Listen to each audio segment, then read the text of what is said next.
It's been a little while since I put a video up, so I'll try to keep them up a little more regular than this. I have a pretty good list of different things to talk about.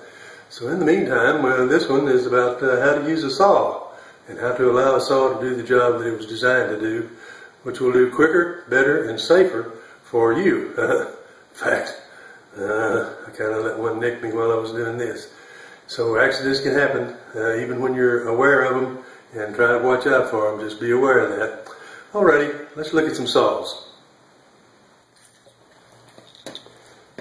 One of the saws that really bothers me when I see used incorrectly is the old hacksaw. Now, a lot of people use a hacksaw for this, and a lot of it for that, and everything else. But a hacksaw was designed to work in one way, and I see people using it incorrectly, and it just bothers me. But a hacksaw is meant, when you come back, to just let the weight of the hacksaw ride on what you're pulling back, and then you push forward with a little bit of firmness. I'm going to hold this all together or not. Let's try it here and see. Tube's a little short. Now easy back, press forward. Easy back, firm forward. Easy back, firm forward. Now see how quick? Easy back, firm forward. See how quick that's working through that pipe? And use the saw like it was designed to be used.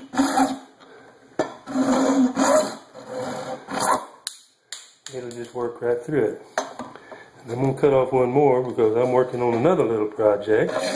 So we go just firm forward, easy back, firm forward, easy back. Just repeat that. See it's cutting. Cut this way through.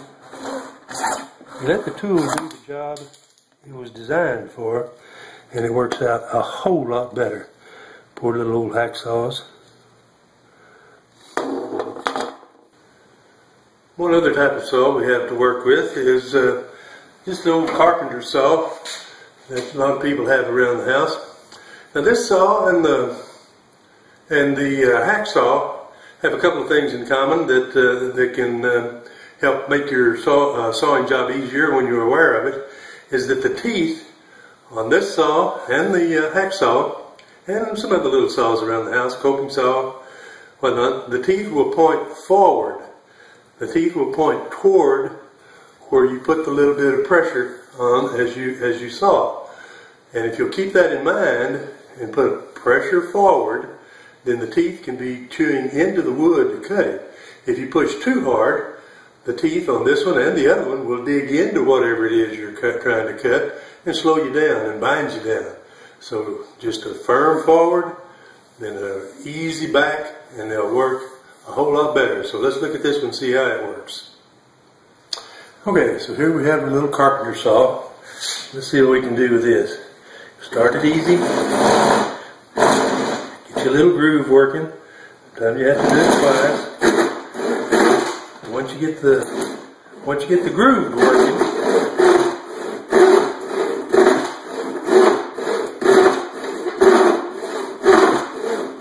just a matter of going forward with a little pressure and easing back on it.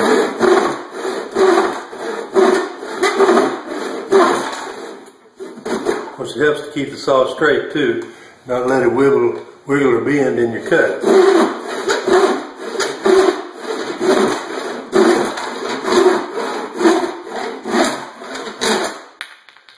That's all there is to it. The two saws we've looked at so far are ones mainly designed to use around the house on little projects here and there, not really big jobs, except the carpenter saw, depending on whether you're a carpenter or not. But both of these are also designed to cut on the forward stroke with a slight pressure, just enough for the teeth to chew the wood out of the way, ease it back, and then go again and repeat. Not many saws generally used around the house are designed to cut both ways. However, if you're a camper, then there is a nice little saw. It's called a camper saw, different brands, different little styles, but they all work basically the same way.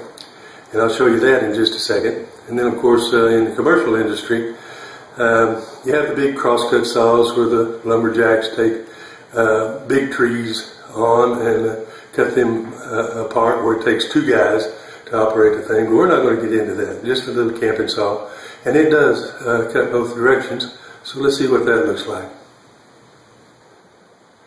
Well, I had a little hiccup a minute ago, kind of scratched my finger a little bit. But anyway, we're back at it now. You can't just quit, especially when you need to do something. Okay, so I got this saw started, and it'll go through there pretty good too.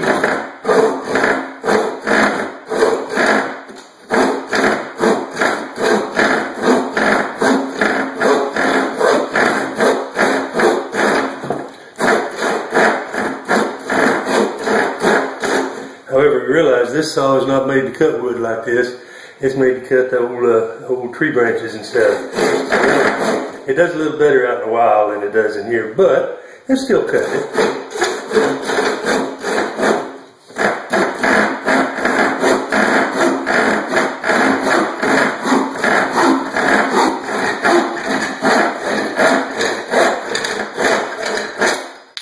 There we go. And we got that one done. Well, there you have some techniques on how to use a couple of different saws around the house. The main purpose that I was trying to get across is, of course, to be safe with this stuff. You allow a tool to work the way it was designed to work, and it will do its job for you and be a whole lot safer. In fact, I tested that, got nicked a little bit while I was doing this. Aggravating. It just jumped up and bit me, and I said, oh no. So even if you're careful, sometimes accidents happen, and that's the main theme of this. Another edition of Bennett's Briefs. Briefly, we're here. Now we're gone.